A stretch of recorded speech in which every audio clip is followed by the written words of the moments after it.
बोल सांचे दरबार की जय। जय जगत जननी माता जी ਤੁਹਾਡੀ सदा ही जय। बोल मेरे दिल वाली सरकार की जय। सिया राम सिया राम सिया राम। साथ संगत जी, आज जो साखी का विषय है वो औलाद बख्शना। मेरे मालिक कब किसको औलाद बख्श दें ये समय ही बताता है। आइए संगत जी, एक बहुत सी सुंदर सी साखी आपके सामने मैं रखता हूँ कि संगत जी, गुरु गोविंद सिंह का दरबार लगा हुआ था और बड़ी ही संगत जी ये ऐतिहासिक घटना है। एक पति पत्नी जो बहुत ही गरीब से, और बेचारी पत्नी जो थी वो अंधी थी। संगत जी, उससे कोई काम नहीं होता था और पति भी जो है संगत जी कई तकलीफ़ों का था। ये परिवार में के औलाद नहीं है, गरीबी इतनी है कि कुछ कर नहीं सकते। बोलिए जय सिया राम जय सिया राम। इनका मन भटका हुआ था, कई जगह गए, इनको औलाद न मिली। संगत जी, एक गुरु सिख प्यार से इनको मिला और कहने लगा, कहाँ भटक रहे हो, तुम गुरु गोविंद जी महाराज जी के पास विराजमान हैं, जाओ उनसे झोलियाँ फैलाओ, वो जरूर तुम्हारी मुरादें पूरी करेंगे। प्यार से बोलिए जय सिया राम जय सिया राम। लेकिन पत्नी कहने लगी कि हम तो चले जाएंगे, क्या हमारी वहाँ झोलियाँ पक्की भर जाएगी, गरीबी भी दूर हो जाएगी, घर में औलाद हो जाएगी। तब वो गुरुमुखी कहता है, आप जाओ तो हो सकता है कि आपकी तुरंत हो जाए गुरु गोविंद सिंह के दरबार में, और कभी प्रसन्न हो जाए, कभी तो कहते हैं कि सालों लग जाते हैं। तुम एक काम करना, गुरु गोविंद सिंह के दरबार में जाना, वहाँ पहले तुम गुरु घर की सेवा करना, किसी से कोई बात ना करना और सेवा करते रहना और कुछ मांगना नहीं। संगत जी, वो पति पत्नी दोनों गुरु के दरबार गए और पत्नी अंधी थी, वो बर्तन मांजने की एक जगह बैठ गई और सेवा करती रही। और उसका पति जो है वो लंगर की सेवा में भाग भाग करता था और वो किसी से कोई बात नहीं करते थे। दिन भर वो जाते थे, दरबार जाते थे और पत्नी अपनी सेवा में लगी रहती थी और सेवा ऐसी करते थे संगत जी, उनको जो है किसी से कोई मतलब नहीं होते थे। एक बार संगत जी, उन्होंने सेवकों ने भी देखा कि ये बहुत ही सेवा करते हैं और मन लगा के सेवा करते हैं। संगत जी, एक सेवक ने पूछा, तुम्हें क्या परेशानी है? तब उसने बताया, मैं बहुत ही गरीबी है और मेरे घर में औलाद नहीं है। सेवकों का दिल आ गया, उन्होंने धीरे धीरे बड़े सेवकों से बात करी और बड़े सेवकों ने एक दिन संगत जी गुरु गोविंद सिंह के दरबार में कहा कि ये पति पत्नी बड़े ही गरीब हैं और बहुत दिन से आके गुरु की सेवा करते हैं, किसी से कोई झगड़ा नहीं करते और किसी से कोई बात नहीं करते हैं। तब उनको गुरु गोविंद सिंह के दरबार में संगत जी उनको बुलाया गया और मेरे हजूर गुरु गोविंद सिंह ने कहा कि तुम्हारी सेवा से हम लोग बहुत खुश हैं, मांगो, क्या मांगते हो?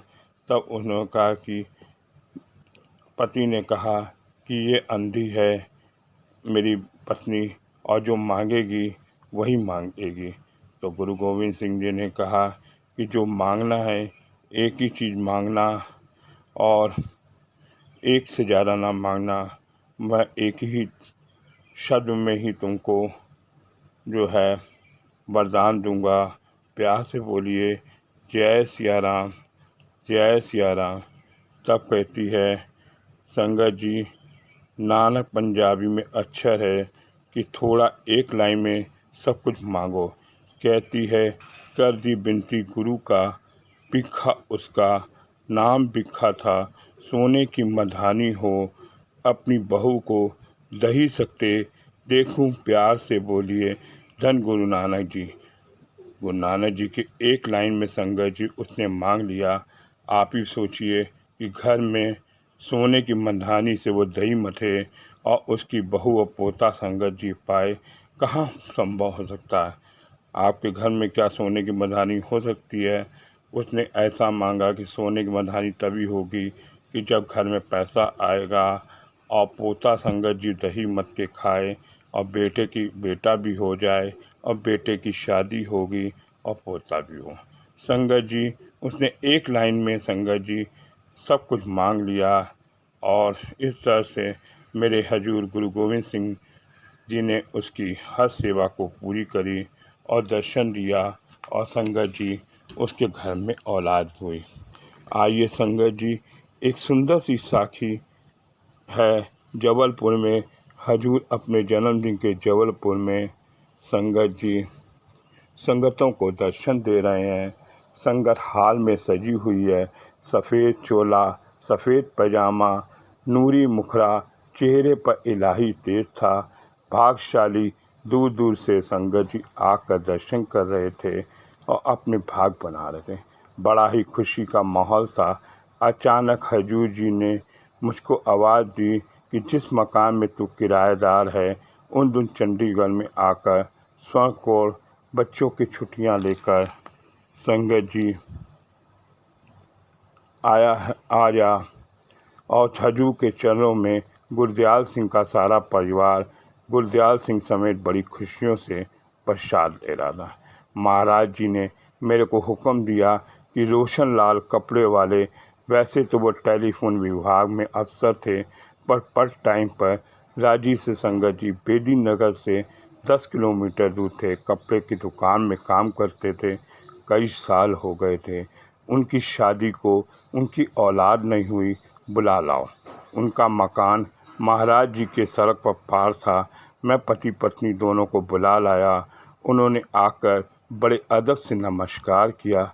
हजूर बोले, हे रोशन लाल, कई बार तूने मेरे आगे औलाद के लिए हाथ फैलाए पर मैं न माना, पर तेरा विश्वास मेरे ऊपर, श्रद्धा अभी भी ठीक है, टूटा नहीं है। एक बात तो है, तुमसे पूछता हूँ कि सच बता कि तू इस हफ्ते में तूने क्या शुभ काम किया है, क्या पुण्य काम किया है जो भगवान कृष्ण ने मुझे कानों से कह रहे हैं इसको औलाद दे दो। तूने कोई बड़ा पुण्य किया है? संगत के सामने खड़ा होकर बोल। उसने कहा, जनाब मैं क्या पुण्य कर सकता हूँ, मैं तो एक साधारण आदमी हूँ। कोई तीर्थ नहीं किया, कोई गोदान नहीं किया, मेरे ध्यान से मैंने कोई पुण्य नहीं किया। अगर आप जानते हैं तो जी संगत फरमाएं। हजूर जी ने फिर जोर देकर कहा, जो दरगाह में लिखा गया है, एक बूढ़ी मोहताज औरत को आशीष आई थी, इस पर कृपा करी। और कहने लगे कि हजूर याद आ गया, वो कोई ख़ास पुण्य तो नहीं था। हजूर बोले, फिर भी खोल कर बताओ, पूरी बात मेरे सामने करो, मैं जानता हूँ कि पूरी बात तेरे मुंह से सुनना चाहता हूँ। उसने हाथ जोड़कर बड़ी नम्रता से विनती की। कोई 15 दिन हो गए ये बेदी नगर में ओम प्रकाश जी के रिश्तेदार, जिसने कभी पाकिस्तान में आपकी सेवा की थी, उनके आगे मोतिया बिंदु का ऑपरेशन कराया था। रोशनी आने पर चश्मा मैंने लगवा लिया। अब तो अपने आप आ जा सकती है। कोई ज़्यादा पैसे खर्च नहीं हुए, थोड़े रुपए की बात थी। हजूर जी ऊंची आवाज़ में बोले, लोगों की नज़र में तो छोटा पुण्य है, पर दरगाह में तेरा पुण्य बहुत बड़ा है। तूने किसी की आंखों की रोशनी दी है, मैं तेरे घर की रोशनी दे रहा हूँ और पुत्र बख्श कर रहा हूँ। आज से 10 महीने बाद तुझे पुत्र होगा, ये सब दुनिया देखेगी। उसके रिश्तेदार बेदी नगर वाले बैठे हुए थे, जो महाराज जी को कई बार औलाद के लिए सिफारिश कर सके थे, पर महाराज नहीं माने। आज का दिन आया है जिसकी उम्मीद न थी, क्योंकि बहुत रुपया डॉक्टर हकीमों पे खर्च कर दिया, पर कुछ न बना। लोग सच कहते हैं, हो गया दयाल दे देगा बुलाकर। एक गुरु भाइयों, छोटा सा पुण्य और बड़ा सा फल। इसलिए महाराज जी फरमाते हैं, इंसान तू शुभ कर्म करने के बाद बंदे मत कर, ईश्वर के घर में इंतज़ार करें। क्या पता कड़कती धूप में कब छोटी सी बदली आ जाए और पानी बरस जाए। गुरबाणी में लिखा है कि प्रभु जियो बस हाथ की रचना। अब तो लड़का बड़ा जवान हो गया है, हर साल संगत जी जन्मदिन पे सेवा करता है। पूर्ण साधु ने उसके घर की रोशनी दे दी, रेख से मेख मार दी, कुदरत का लिखा मिटा नहीं देते, अपनी कलम से लिख दिया। संगत जी इन दिनों हजूर जी नीचे की दुकानों के आगे कुर्सी पर विराजमान थे और कहते हैं, बेदी नगर के रहने वाले इन्हें संगत जी किसके ऊपर संगत जी मेरे हजूर कब कृपा कर दें, और कहते हैं खूब सेवा करो और संगतों को सुख दो। संगत जी हमें हजूर से क्या मांगना है, पहले हम हजूर के दरबार में संगत जी जबलपुर जाकर सेवा करें। जितनी हम सेवा करेंगे तो हजूर जी मेरे समाधि में बैठे हुए विराजमान हैं, कब किसकी मनता पूरी हो जाए। हम करते क्या हैं संगत जी, जाकर सीधा समाधि में जाकर मत्था टेकते हैं और हजूर से मांगने लगते हैं। हजूर से मांगो मत, हजूर के आगे पहले सेवा करो। सेवा करते जाओगे तो एक दिन संगत जी बर्फ़ भी पिघल जाएगी, पत्थर भी पिघल जाते हैं और हजूर की आंखें खुल जाती हैं और कब विराजमान होकर संगत जी मेरे माले कैसे से संगत औलाद देते हैं।